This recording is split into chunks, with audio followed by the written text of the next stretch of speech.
जब सृष्टि पूरी तरीके से हार रही होती है तो अब कोर्ट में यहाँ पे जानबूझ करके वो ड्रामा क्रिएट करती है और यहाँ पे शुभ भी ना चाहते उसकी मदद करता है। उससे सच्चाई पता है कि आखिरकार सच है क्या, फिर झूठ का साथ दे रहा होता है। लेकिन यहाँ पे जो अनिरुद्ध जानक का सपोर्ट करता है तो यहाँ कोर्ट में भी जानक की पूरी मदद करने की कोशिश करता है। हालांकि तमाशा तो यहाँ जो क्रिएट होती है वो सच में काफी ज्यादा मजेदार हो जाती है, जो सच में काफी ज्यादा कॉम्प्लिकेटेड भी है। तो यार बात करें एपिसोड की स्टार्टिंग की, तो एपिसोड की स्टार्टिंग जानक के घर से होती है। अब यहाँ पे अनिरुद्ध जब आता है, अब देखो जानक तो नहीं चाहती कि वो अनिरुद्ध की मदद ले, लेकिन अब यहाँ पे ब्रिजभूषण बता देता है कि हम लोग अभी कमजोर है और हमें अनिरुद्ध के साथ की जरूरत है ही, क्योंकि वो बहुत ही ज्यादा माइंडेड इंसान है, उसके पास में बहुत अच्छी खासी प्लानिंग होगी हर चीज की, तो वो हमारी मदद कर सकता है। खैर यहाँ अनिरुद्ध बता देता है कि हाँ मैं इस बार आया हूँ तो मैं पूरी तैयारी के साथ में आया हूँ और मैं इस बार मदद जरूर करूंगा और ये केस हम लोग जीतेंगे। अब यहाँ पे तो सारी चीजें तो ठीक ठाक चली रही होती है, ब्रिजभूषण चला जाता है, थोड़ा सा समय इनको दे देता है बात करने के लिए। अब यहाँ पे अनिरुद्ध बता देता है कि वो इसे कितना ज्यादा प्यार करता है जनक से। अब जनक भी ना चाहते हुए इस बात को एक्सेप्ट करती है, लेकिन उसे डर होता है कि जो ये घर तोड़ देगी। तो यहाँ से अनिरुद्ध बता देता है ऐसा कुछ भी नहीं है, वो घर ऑलरेडी टूट चुका है,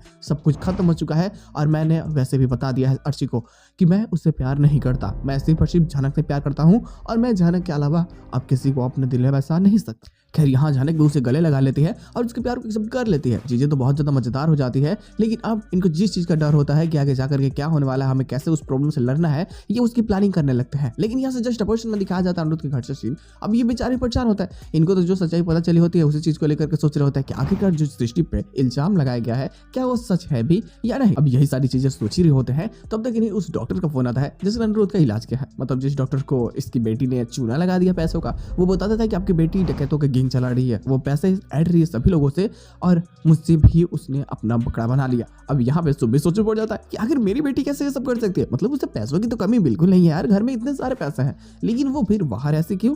तो अब यहाँ पे वो भी बता देता है कि देख लो मैं तुम्हारी बेटी को तो छोड़ने वाला हूँ नहीं, मेरे बहुत अच्छे खासे दोस्त है पुलिस में, और फिर वो क्या होगा क्या नहीं आप जानते हैं आगे। अब यहाँ पे सुबह थोड़ा परेशान होता है कि आखिरकार ये घर में हो क्या रहा है, मतलब सभी लोग अपनी मन की मर्जी कर रहे हैं और खुद मुसीबत में पड़ते जा रहे हैं। खैर बेचारा ये तो निकल जाता अपने ऑफिस के लिए, लेकिन इधर में जो छोटन गया होता है ना डेट पे, मतलब रोज डेट 7 से 5 मतलब 5 से 7 की जो डेट है मतलब मीनू के साथ में, तब ये रोज जाते हैं मिलने के लिए। अब देखो वहां जाने के बाद में प्यार मोहब्बत तो होती ही होती है, लेकिन छोटी मोटी झगड़े हो ही जाते हैं, और वैसे भी जहाँ प्यार हो वहाँ छोटे मोटे झगड़े तो होंगे ही, ऐसे यहाँ पे भी देखने को मिलते हैं। अब ये नोक झोंक बहुत ज्यादा मजेदार होती है जो सच में मजा देती है, लेकिन यहाँ से कहानी इंटरेस्टिंग होती है। अब देखो जो सुबह अपने ऑफिस गया होता है तो उससे मिलने के लिए सृष्टि जाती है। अब सृष्टि जाती है तो उसे तो सारे झूठ जितने होते हैं भर भर के बता देती है, लेकिन सच में शुभ को पता होता है कि आखिरकार सच्चाई क्या है। उसे समझ में आ जाता है कि ये शिकार करने निकली है, लेकिन इन्हें पता नहीं इनसे बड़ा शिकारी मैं हूँ। ऐसे इधर उधर की बातें करके सारा सच जानने की कोशिश करता है कि क्या तुम पहले ब्रिजभूषण से मिली थी, तो सब बताते थे कि नहीं, ब्रिजभूषण जो अभी आया है जो मुझ पे इल्जाम लगा रहा है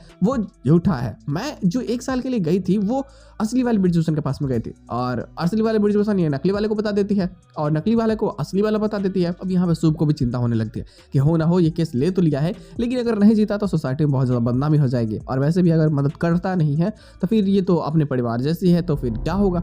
अब इस कारण ना चाहते वो केस हाथ में ले लेता है, कुछ सबूत तो होती नहीं है, तो अब इसे मंदरत कहानी बनानी होती है जो ये साबित कर दे कि हाँ सृष्टि सही थी और उर्वशी का नाजायज संबंध था किसी और के साथ में। अब ये सारी बातों को लेकर के वो मंदरत जो कहानी बनाता है उसी सब चीजों को लेकर के कोर्ट में भी सुनाता है। अब देखो इसके साथ में एपिसोड की एंडिंग कर दी जाती है, बट जो इसका पोस्ट क्रेडिट होता है ना वो सच में काफी ज्यादा मजेदार हो जाता है। अब यहाँ पे जब सभी लोग कोर्ट में होते हैं तो सबूत ना होने के कारण शुभ यहाँ पे कहानी सुनाता है कि हाँ उर्वशी रैना जो थी सृष्टि मुखर्जी की तरफ बनना चाहती थी, उसके ही नक्शे कदमों में चल करके इसने नकली ब्रिजभूषण से शादी करने की कोशिश की और उसका एक बच्चा पैदा किया इसने। अब ये सारी बातें इल्जाम जो लगाता है उसके ऊपर में, इस चीज को लेकर के जनक को बहुत बुरा लगता है। खैर वहाँ पे वो अकेले तो होते नहीं है, बाकी सभी लोग होते हैं, लेकिन इन सभी चीजों को देख देख करके ना अनिरुद्ध बहुत ज्यादा गुस्सा कर रहा होता है कि सिर्फ और सिर्फ सृष्टि को सपोर्ट करने के चक्कर में आखिरकार उसके डैड कितना ज्यादा गिर चुके हैं, मतलब इतना ज्यादा कि वो उन्हें किसी की इज्जत की ख्याल ही नहीं है, जो मर चुका है उसके ऊपर भी ऐसे ऐसे लांछन लगा रहे हैं जो सच है ही नहीं। अब यहाँ पे तो वो सपोर्ट करने की पूरी कोशिश करता है, और जब जनक यहाँ खड़ी हो जाती है, जब स्टैंड लेती है अपनी मॉम के लिए, तो पूरी कोर्ट रूम पूरी शांत हो जाती है। सू को भी लगता है कि शायद अब वो हारने वाला है, तो अब वो प्रपंच करके इस केस को ही आगे बढ़ा देता है ताकि कुछ दिनों में सबूत मिटा दे पूरी तरीके से,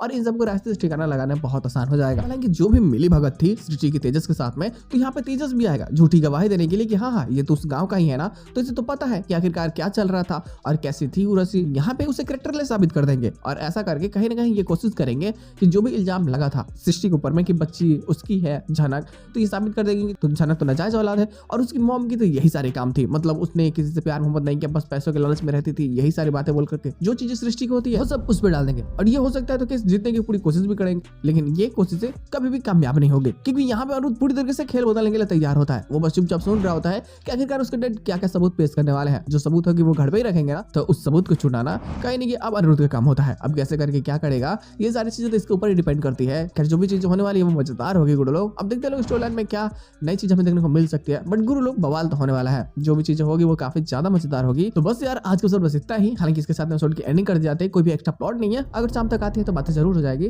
तो बस हम लोग मिलते हैं बहुत जल्द किसी नए वीडियो के साथ में, तब तक के लिए बाय।